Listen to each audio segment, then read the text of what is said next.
You got it? All right. Please, everyone, give it up for our lovely, talented, legendary Return of the Living Dead cast. Let's go!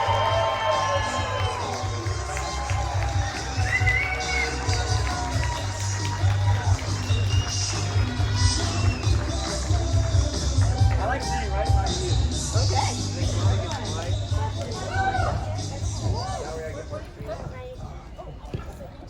We are missing one, right? We're missing Miguel. That's how it works. We all know where we Good go. question. Oh, wow, we lost Miguel. He's Okay, out is my phone over there? Distracted by something shiny. Something shiny. He's a butterfly. Yeah, the pink one. The one not charging. The one not charging. That's the one. Miguel, get in here. I'm just texting mine right now. I'm going to let him know that we're missing Just out one. there. He knows, he's right out there. Okay, He good. was there.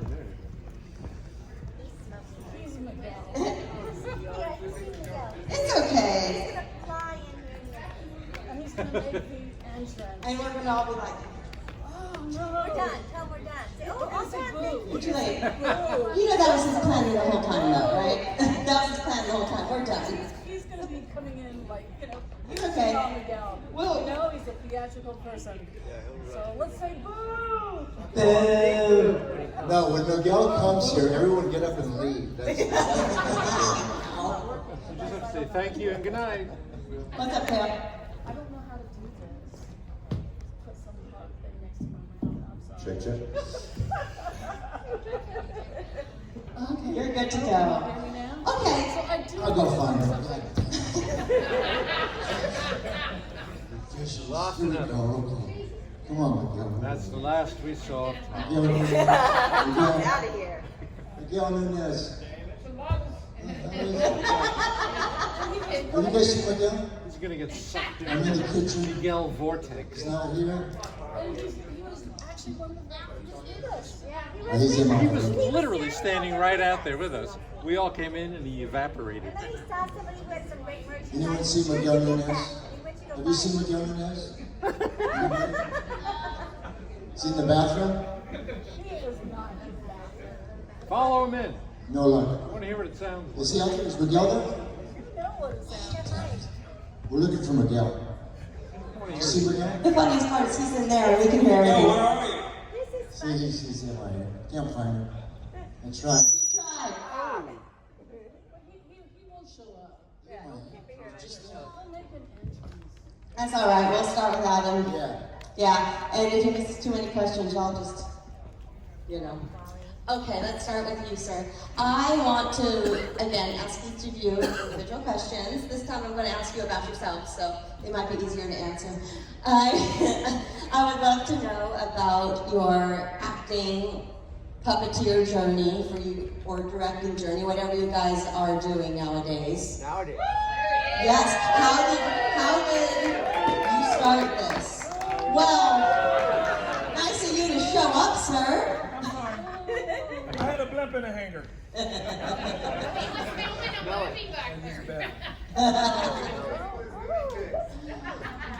So let's start with you. How did you start your journey into the arts? Wow. Okay. I was like a theater kid in high school, so one of them, and I went to. I studied acting. I went to Cal Arts in California to get my master's in acting. I was just going to work in the theater, and if I could find some way into movies and TV in LA, that'd be great.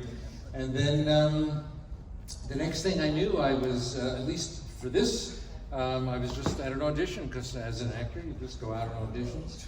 But even in college, I had started to work as a puppeteer at the same time.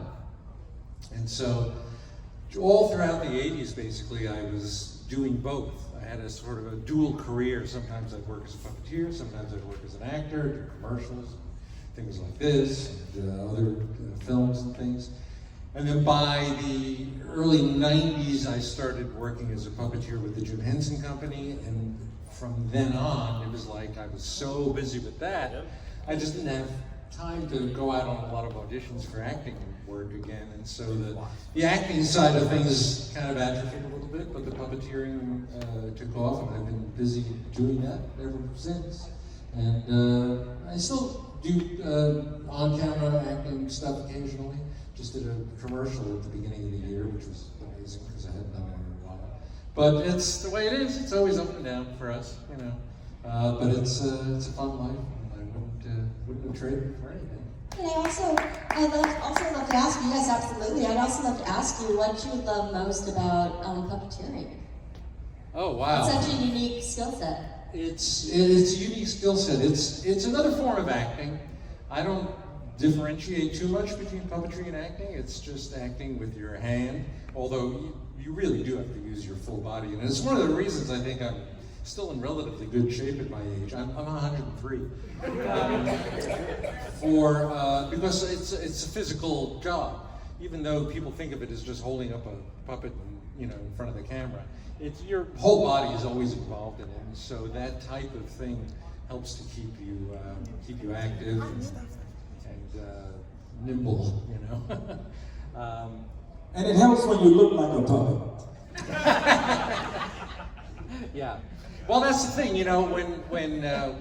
when I started out with the Jim Henson Company, Jim was about 6'2", Frank Oz was about 6'2". All the main Muppet performers were just about the same height because it made things easy. When you hold up the puppet, all the puppets were just lined up there.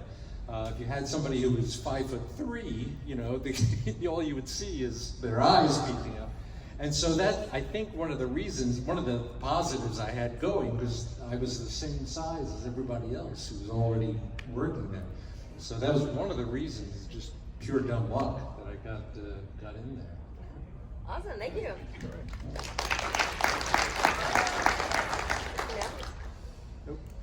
Yes. Yes, test. Just say you want to be quiet. Please turn off your guns, please.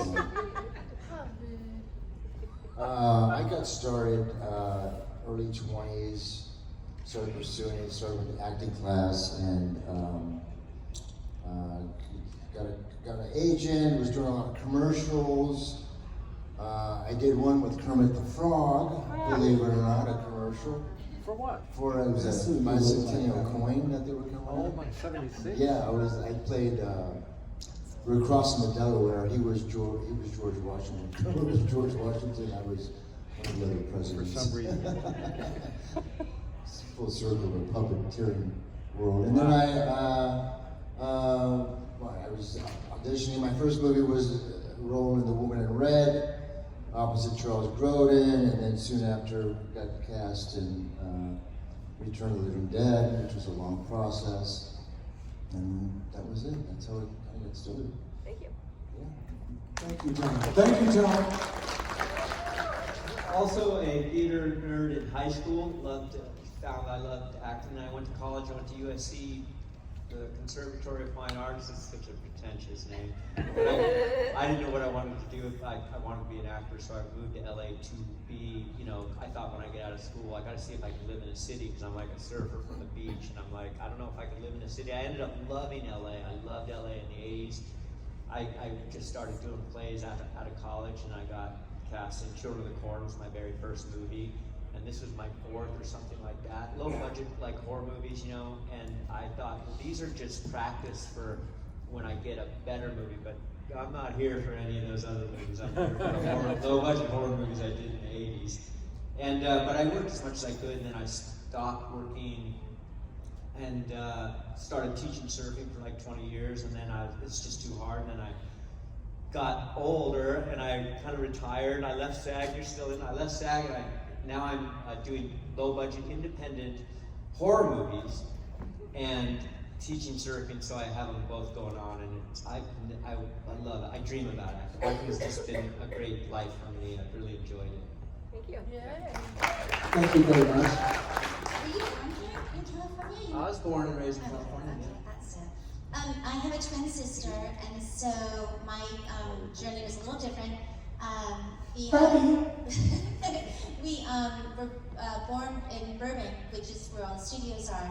And when they saw that twins were born, they immediately went into the hospital. Who's the mom?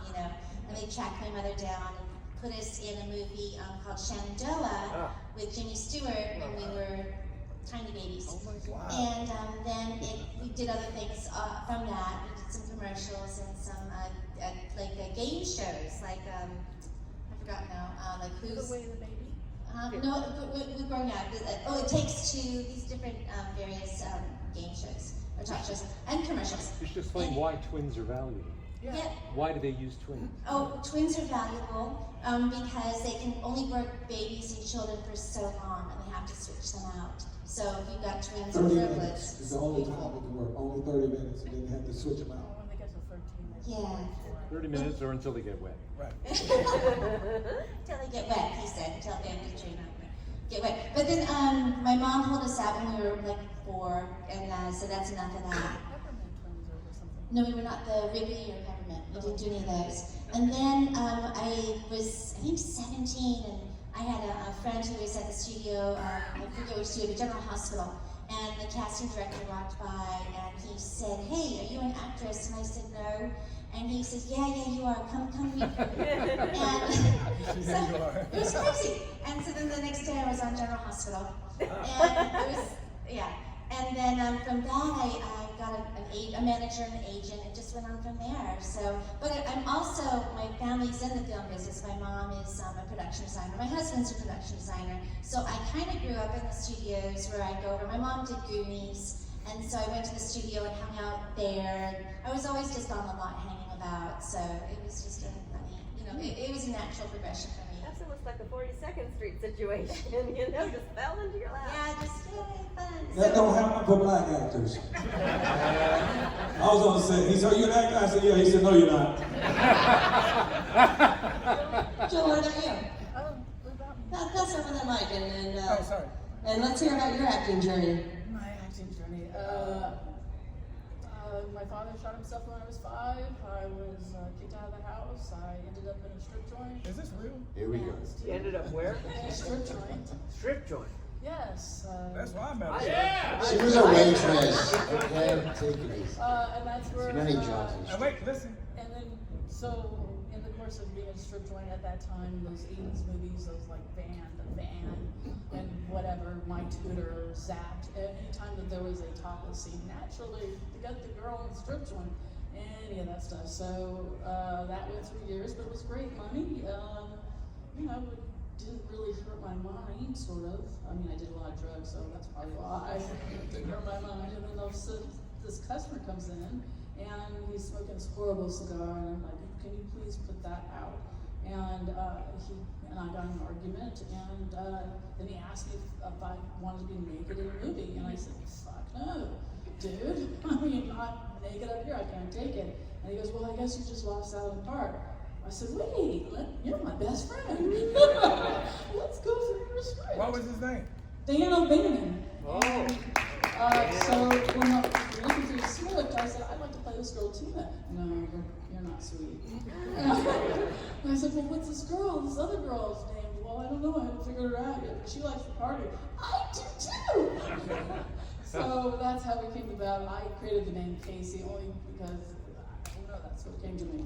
No thought plan in that. And so I always had the part, even though we had this long, brutally long audition to find how well we communicate with each other. But I was thankful because I got to keep my clothes on. Silly me, man. I should have just taken off my clothes and, became Trash, which was actually called Legs before the Trash thing. Me. Whoa! Balloons behind the But it was, so that's where then the whole Return of the Dead thing happened, and then. In LA, everybody hit the deck. And then I got into writing, and I wrote for all these big, huge publications, and then I wrote for Hillary Clinton on her 2016 failure, and now I'm here. I'm here. So there you go. Yeah. My career kind of started like hers. I was a stripper.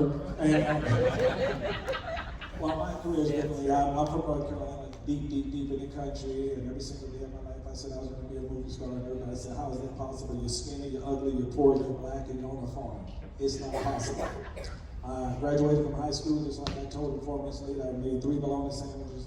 I got a check, I was working at a tobacco factory, and I got on a bus and I ran away to Hollywood, landed downtown LA, lived in the streets. I thought I could go to Hollywood, but when I got to the bus station, I asked the man, I said, can I go on top like this when I first got out? I said, if I go to Hollywood, he said, no, you can't go to Hollywood. So I thought you had to be an actor to get into Hollywood. That's how naive I was. But what I found out later was I was at the Trailway station. Trailways went downtown LA. Greyhound went to the Hollywood. So I ended up downtown LA in the worst part of entire California on Skid Row, because that's where the bus station is. I ended up sleeping in the streets, behind the bus station, eating out of the trash, waking up every day with lights on me, go to the Union Rescue Mission to get sprayed with poison to get the lights off you. They wash your clothes. I kept telling everybody on the street I was going to be a movie star. They said, how the hell is that going to happen? You're skinny, you're downtown LA, you're poor, you don't have no money. They got actors, and I told everybody, I promise you on God it's going to happen. I promise you it's going to happen. I didn't know how, and I didn't know how it was going to happen, and I ended up getting, well, I can't say I auditioned for you, wouldn't understand it, but I was on the bus one day and some guys going, hey, what are you doing? He said, I'm an actor. I said, I'm an actor too. My name is Miguel Núñez. I was from 640 Cemetery Street, Wilson, North Carolina. I came here to be a movie star. I know that. I said, hold on, slow down. He said, you're going to have to take this right. I said, what is that? He said, it's a resume. You're going to need a resume. You're going to need a photo. And I said, can I have this? Yeah, you keep that. So when he got off the bus, I looked at it. When he got off the bus, I saw them shoot cameras in the park. It was called a cattle call, which means anybody can audition, which I didn't know. So I go to the next stop sign, next bus stop. I get off, I take the resume he gave me, I go into a copy place, I white out his name, put my name on it, made a copy. I went back into the park and I got the lead in a Gino's restaurant commercial. And I went back to, and I didn't know what that meant, so the guy was like, oh, how'd you get it, blah, blah, blah, blah. I said, no, my name is Miguel Núñez, 646 3rd Street, I'll be ready. Okay, wait, hold on. How did you find out about that? I said, well, some guy told me, hey, wait, there he is. And the guy was right there. He said, wait, you got it? I said, you don't have an agent, man? He said, I'll take him to my agent. So he ended up taking me to his agent, and of course he signed me. I said, my name is Miguel Núñez, I'm from 646. I want to be a movie star, and I said, I don't want to be in the cattle call. You can have all that money. I want to be in movies. I want to be in horror movies. I swear to God, it was the first thing I wanted to do. He said, no, this is on TV. So he said, I'm going to sign you, of course, so you get the 10%. And then I think that, yes, and I think the next 47 auditions he sent me on, I probably got 40 of them. And I was still homeless when I did Return of the Living Dead. They didn't know that, but I was rushing and flying and sneaking to the set, and I was still homeless at the Union Rescue Mission. They didn't even know this, and it started going from there. So.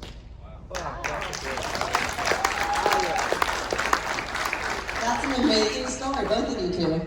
Okay, do we have any audience questions right now? Don't be shy. Thank you. God bless you. See, you gotta come up with something or he's gonna leave us. Okay, there you go. Threaten them. Okay, so I'm from Alabama. How you doing, Yeah, Alabama? I live in the boondocks. I'm not wanting to be an actor, so I'm not gonna tell you mine. Okay, good. Wait, what about a stripper? No? Nobody wants to see that. Okay, go ahead. I don't know now. That's some twinning in my body. There's someone for everyone, I'm told. That's right.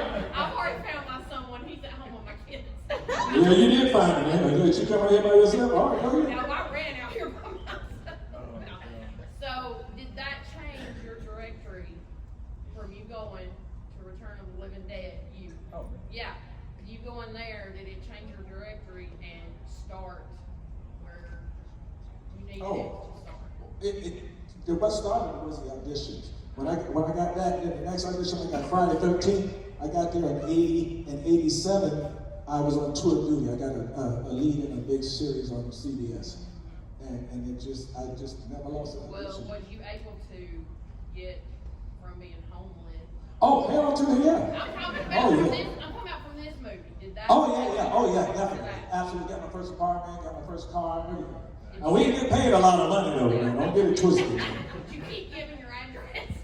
I did that to everyone I went to. Thank you. And you had one? Yeah? I got a twofer. For Allan, how did it feel to finally get in the Trautman suit? And for everybody else, how was it? What was your first reaction when you saw it? Sticky, huh? Squishy, kind of squishy. It was, people think I had to sit in the makeup chair for hours on that, but really it's just like like a pair of leotards, bottom and top, and they. Did you keep it? No, are you kidding? I was like. You know how much that would be worth now? Well, it wouldn't look very good. Foam rubber. That's probably foamy as hell when you took it out. Well, that's just it. The last thing I shot was the scene where I pop out of the basement and he knocks the head off. So the way they did that is I walk up, the door opens, I walk up, he swings, and they yell, cut! I get out of the suit, and there's a guy there who is this tall to me, who gets right into the suit, and they put a fake head on top of him, and he literally just knocks it off. And I just remember getting out of the suit, looking at the guy going, I am so sorry about this. Really, this is not, I wouldn't ask you, I hope you're getting paid. I'm so sorry. But I mean, the suit itself, you know, I was like 29 years old, and it's my first movie, and it's like, hey, I'll do anything. The worst part of it was that they would just get the head on way too early. They were like way behind schedule. And so they would get the head on, and I would just sit around because I couldn't even bend like this. I would just sit around on the set like this for a couple of hours, literally. And everybody's like walking by me, and they would see me sitting there, and it's like, oh, Jesus. It was not conducive to conversation. So I'm gonna ask you, that guy had to put on the same suit you had in the exact same suit. Oh my God, that must have been sweaty and nasty. Yeah, well, the thing is, they would goop it up with this mixture of like water and glycerin and KY jelly, and before every time they rolled, they would spray me down with water, like, you know, bad dog, and the water would all absorb after a while because it's foam rubber. So I would work and it would get warm, and then they'd spray me down and I would get all cold. And then I would work and I'd get hot again. And it's like, how I didn't get pneumonia, I don't know. But yeah, and then it just got heavier and heavier as the days went on. And they gave it to this poor guy, and I'm like, oh God, I'm getting out of here before I have to watch this. What was the second part of that question? How did you react? What was your first impression when they first saw it? First impressions when you first saw the I movie? thought it was a great job. I thought he did. When they first saw me in the costume? No, the whole movie. Oh, no. Him in a costume. When you first saw me in the costume. So I was one of those actors walking on the set, seeing what's going on when I'm not working, you know, and I'd walk by and see you motionless in this thing. I was like, there's somebody in there, and I realized there's an actor in that scene. I felt bad for you, like you felt bad for the next guy. Yeah. I never saw the next guy get in, but I was like, fuck. And then I didn't see him move until he came through that door, and I was like, again, like, fuck. It was hard, man. Carman was amazing. It really was. I didn't really see you much because most of my scenes were with James Cairn, so Yeah. we didn't really Right. hang out that much. It was just on the staircase. But you got Right. They didn't want me to see him, so they always kept us apart, and they put a sheet up to get him going and then to get me going, and they wanted like this genuine reaction of fear, and like, oh my God. But when they pulled it down, I thought the costume was so cool, so I just had to, you know, go, oh my God. But it was such a great costume, and I do remember you sitting there with a straw in your mouth, getting hydrated. Yeah. It was like so sad. I thought he was doing coke. Of course you did. I remember like going up and talking to you and doing the answers and asking the questions. Oh, good. And you just. That was you, huh? Yeah. I couldn't tell. Yeah, well, I mean, every now and then I saw your lids were like moving. I didn't really know what was going on, but I figured I'd Neither talk did I. to you, and you didn't move, and I began to think there wasn't anybody in there really, but you seemed to sort of hear me. It was very weird. I thought I was like in a coma. I did all these hot tub movies, so I was sort of blasted. I thought it was awesome because remember I was the first one we pulled that thing back. But I thought it was awesome. I was just wondering, and my thing was I was just saying, God, I know he's sweating in that thing. I know he's sweating in that thing. That was my only reaction. You know, they wanted me to play it, but my bulge, it didn't work. Anyone else out there? Right there. you speak up? Yeah, so I was wondering, do you guys have a personal favorite moment in Return of the Living Dead, or maybe like one that sticks out to you the most? Mine was seeing Linnea naked.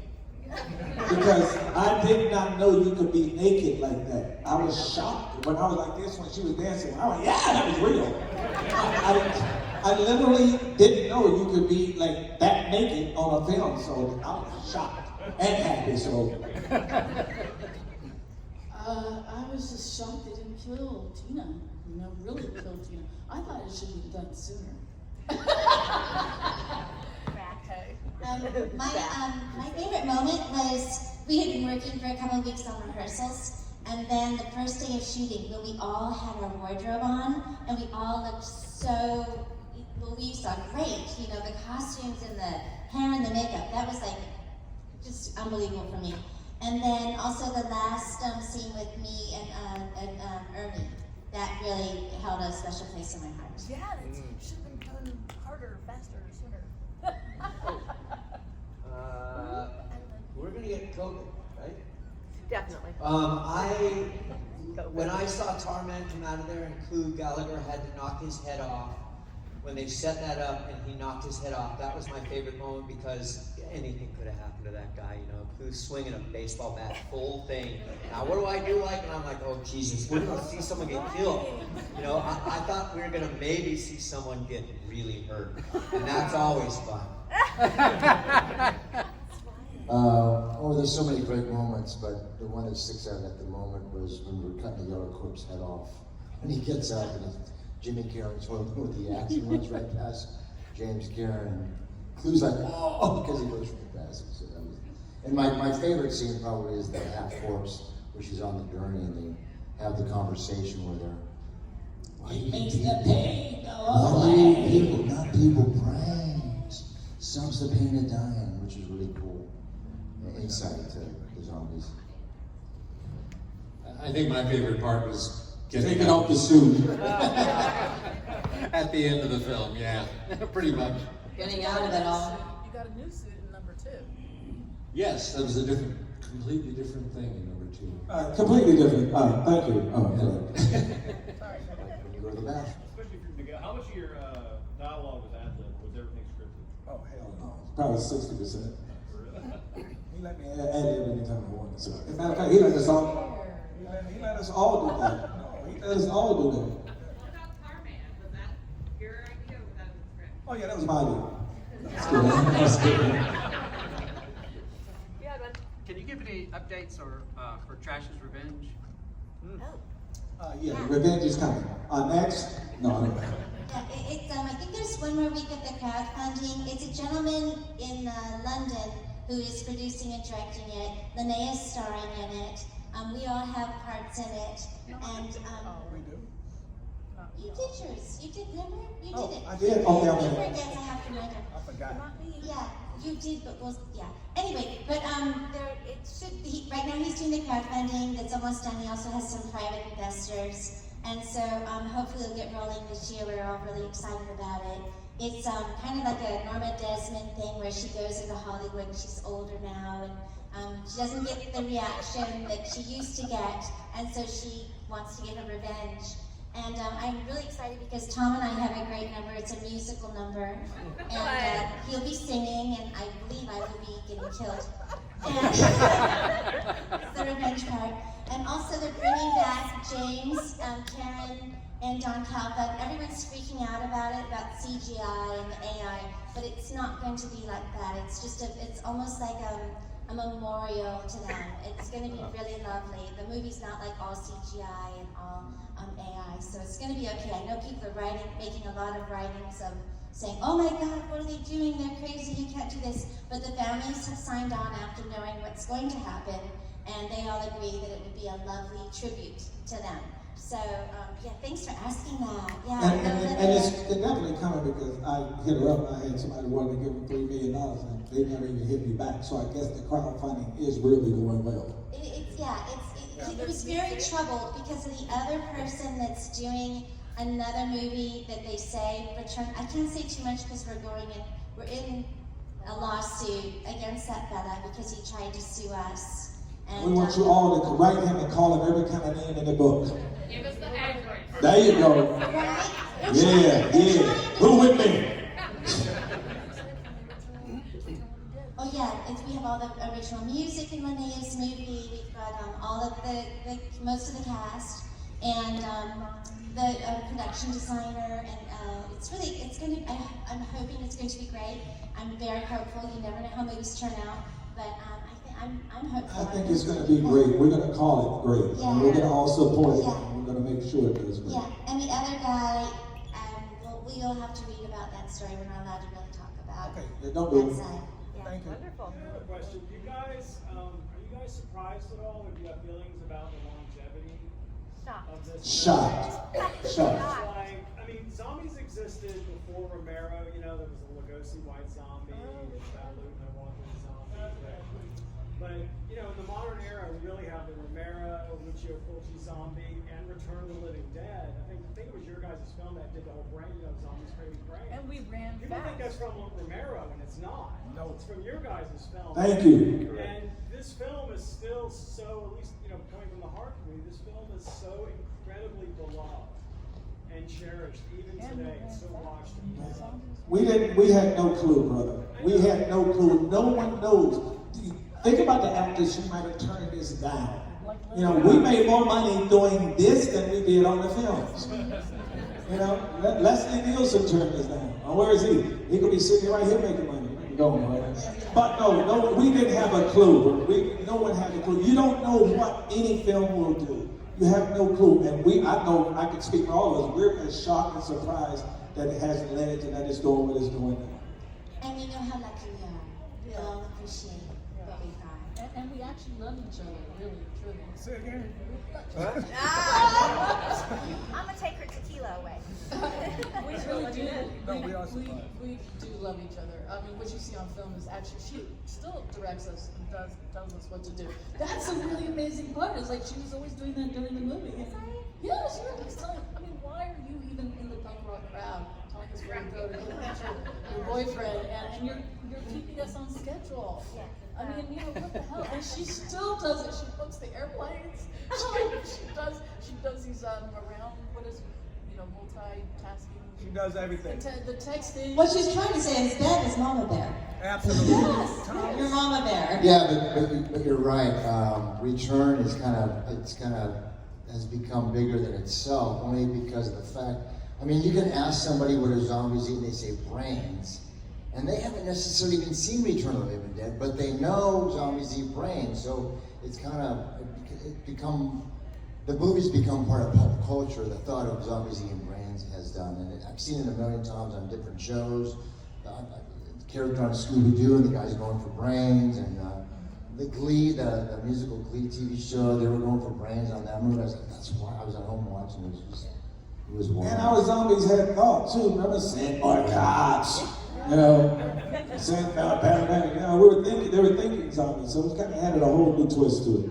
Along the lines of that question, Return of the Living Dead is smarter than it has any business being. Did you guys know that when you read the script? Hell to the no. Hell to the no. No, I had no idea. You know, for me, it read like a drama, and we reacted it like a drama. We had no idea the comedy elements that were it. For me, it really is a dark comedy, because what's fun, it's nervous laughter, it's the great one-liners, it's It's dead people screaming like that. I had no freaking clue that was supposed to be funny. Great one-liners, yeah, and the comedy came out of it. Dan, if you knew Dan O'Bannon, he did not make a comedy. He was a very serious guy. Yes. He co-wrote Alien. I mean, that's the kind of guy he was. He died of some disease where 1 in a billion people get. I mean, he was just really eccentric and stuff, and creative and unbelievable. But the producers kind of geared it towards the comedy element of it after they screened it a couple of times, because people were laughing in inappropriate spots, but it was out of nervous laughter and what the situations we got ourselves into. That's what they were laughing about, which was unbelievable. Hysterical, cutting the guy's head off and him getting up, and I mean, that's just like crazy. So much fun. And Dan was very upset that the audience was laughing. Yeah, He didn't he got understand upset. that. He would be now. But that added to the fact, like you said, that we were playing it as a serious thing. We Totally didn't know, and the lines was there. It became what it became because of the way we were playing it. We played it. We didn't try to play it like a comic. We would have known it was a comedy. Look at how you're talking right now. You're serious, but you're hilarious. I am. That's. I think that played the reason. What you said, Thom? Yeah, that scene with James Karen and I in the office, he's talking about it. I thought I was, acting with them, and he's doing that tongue freaking. I thought, man, he's really over the top. You want to see it? You want to see him? See the quotes? They're in the basement. I thought, oh my God, this guy's chewing up the scenery. But that scene kind of encapsulates the whole feeling of the movie. It's just so beautifully done that he did a great job.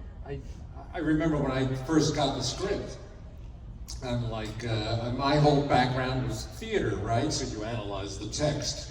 So I'm looking at the script and I'm thinking, I'm asking questions and saying, all right, so if he's like turning into tar and melting and barely able to stand up, how can his jaw bite through somebody's skull? I mean, I couldn't even do that if I were alive, And so, but by the time I put the suit on and I looked in the mirror, I realized, oh, it's not that kind of movie. This is a whole new thing, and I just have to, not worry about all that other stuff. How did you do that? I never thought about that you just said to right now. Yeah. What's that? I never thought about that till right now. How you bite his head without your jaws? Yeah, it's like, it doesn't make any sense. I didn't even think that far. And then I realized, okay, it's not that kind of movie. And I just have to, but once I put the suit on and I looked in the mirror, I realized, I realize now what this thing can do. And how I can, make it Show work. us. Show us. He'll show you all if you're about to pass a dollar on you. Pass a dollar on you. All right.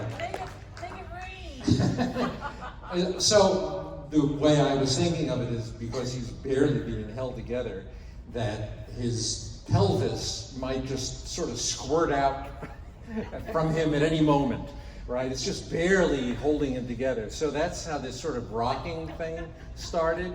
And then, so as I started walking, I realized this thing was just sort of my pelvis was not under my own control. And it just sort of led me around. It was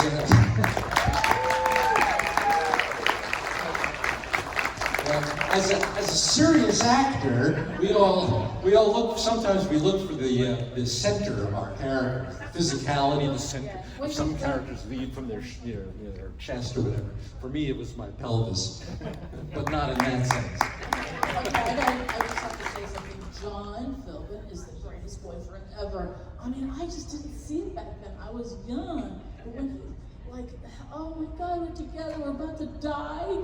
And then I gave him sex, and it was really awesome right before death, right? Okay, thank you very much. Go ahead. Yes, dear. You talked about, your past theater experiences. Did you have any dance training or movement training that helped you kind of develop that? Just a little bit, just sort of movement for actors, and I took a tap dancing class, and this is all the Cal Arts. There was like a mime class, but it was, I never considered myself a dancer or a mime or any of that stuff. He's not a dancer.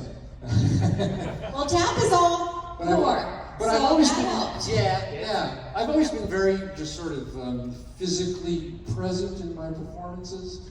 Whatever I think, just sort of, I can't help it, that it comes out in my body. So I think that helped. Thank you. All excited for the new remake? That's what they were talking about. No. Wait, they're doing a remake? Let me be honest. No. Are they remaking it, or is this the trash movie? Well, there's not a remake. There's not a remake. It's a gentleman who claims to have the rights to, I'm trying to watch for no shade if I say the wrong thing. Keep going. A gentleman who claims that he has the rights to the movie, which he does not. And he's been making money. Yeah, he's been making money telling people that he does have the rights. And so he did raise money to do a video. I think a lot of people have seen it. And a teaser And so we're all heading to port soon to finish it. Yes. So get his name and go get his ass too. So let's shut this down, right? Okay, I haven't gone to this section very often. Do we have any in here? Right there in the mask. So obviously we all really like horror, and we've seen your movie a bunch of times.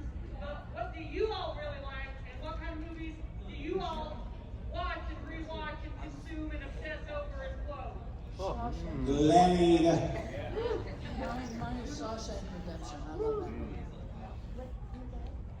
I said Gladiator. Oh, I'm sorry.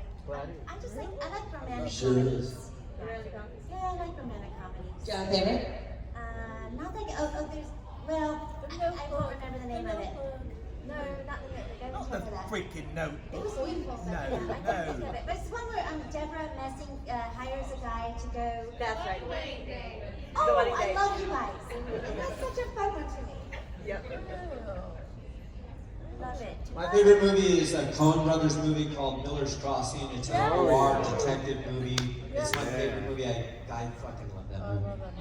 So many great movies, but I Godfather series, franchise, 1917, what they did with that movie was amazing technically. So many great movies though. Yeah, I have pretty eclectic tastes also, so I tend toward the classics, The Godfathers, and The Field of Dreams just makes me weep every time. What about Slam Dunk Ernest? What about the Muppets movie? Oh yeah, the Muppets, Christmas Carol is still one of the best versions out there, I think. He played Kermit for 2 years. No, I did not. I didn't work on that. Okay, you had one. I saw your hand go up, yes. So with Return of the Living Dead having probably one of the most indestructible zombie species, I should say, what do you think your likelihood in your universe would be for survival? Wait, say that again. What do we think? Real loud.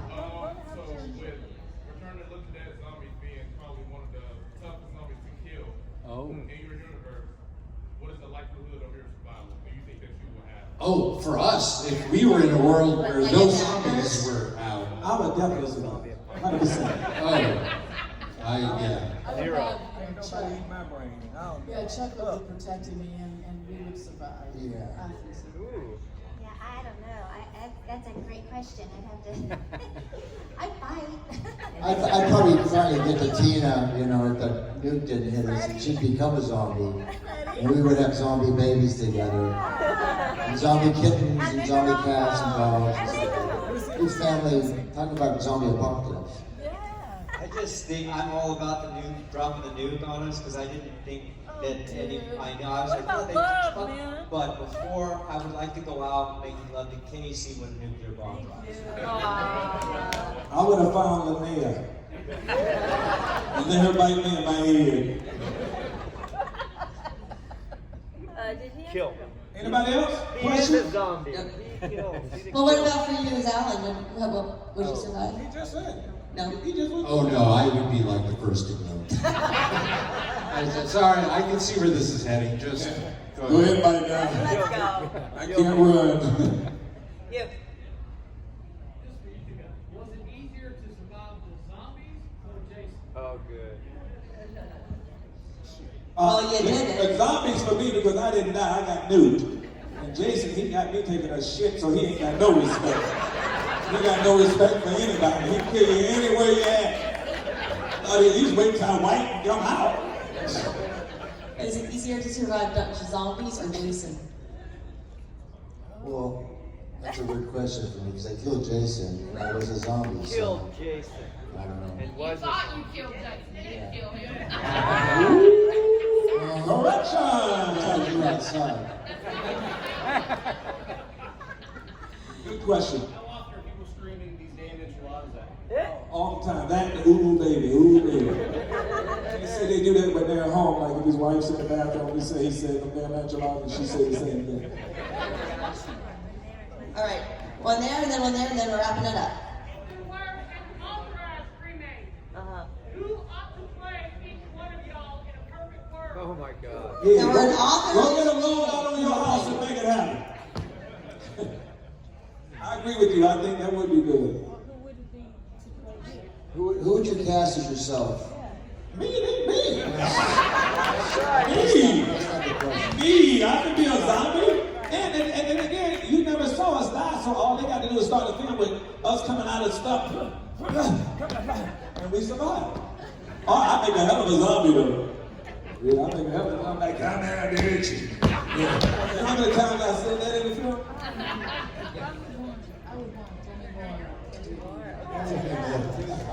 That's a good one. I saw someone say Eliza Roberts on a magazine. They said, oh, this would be the person to play Tina next. But I don't. You know not Eliza, that's the wife. The daughter of Eric Roberts. Timothy Chalamet plays Chuck. Yeah. Denzel Washington. I'll take it back. Yeah, you good. He's the only one. I might just get back in the suit myself. What did Tom say? What did you say? We don't know. I know. Forrest Whitaker to play me. All right, one more back there, yes.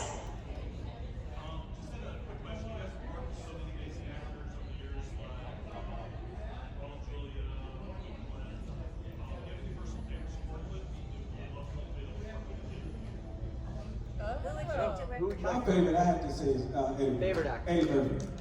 Eddie Murphy. Because I did 3 films with him. And it's Favorite always actor. fun on the set. I have to say Eddie. Eddie good? Well, I would have to say Forrest Whitaker. He's been my best friend for 50 years now. So I was originally hired on, what was that thing with John Clyde? The very first movie, I can't even remember, Bloodsport.